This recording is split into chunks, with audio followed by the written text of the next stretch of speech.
রায়পুরাতে তারেক রহমান ঘোষিত ৩১ দফা বাস্তবায়নে লিফলেট বিতরণ ও গণসংযোগ করেন মহসিন হোসাইন বিদ্যুৎ।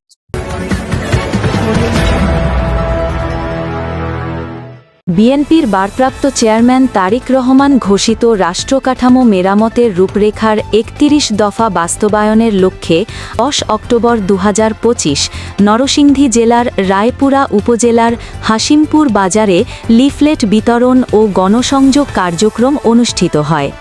নরসিংদী জেলা বিএনপির সিনিয়র যুগ্ম সাধারণ সম্পাদক ও জেলা যুবদল সভাপতি মহসিন হোসাইন বিদ্যুতের নেতৃত্বে এ কর্মসূচি পরিচালিত হয়।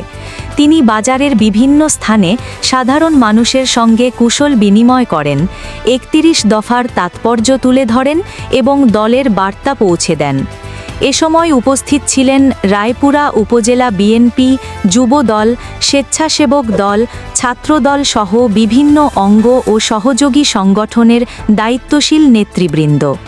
উল্লেখ্য, মহসিন হোসাইন বিদ্যুৎ আসন্ন জাতীয় সংসদ নির্বাচনে নরসিংদী ৫ রায়পুরা আসনে ধানের শীষ প্রতীক নিয়ে বিএনপির মনোনয়ন প্রত্যাশী। তিনি দীর্ঘদিন ধরে এলাকায় বিএনপির সাংগঠনিক কর্মকাণ্ড ও জনসংযোগে সক্রিয় ভূমিকা পালন করে আসছেন।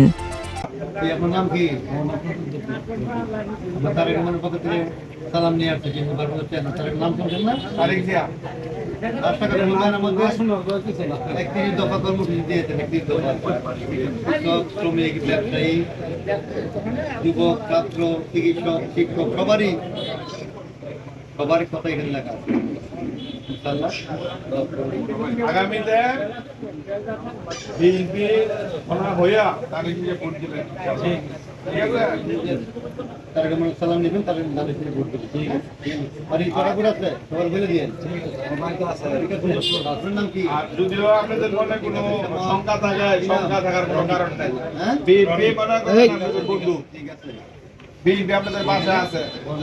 সালাম নেবেন, ভোট দিবেন, সবার বলে দিবেন। হ্যাঁ, ঠিক আছে।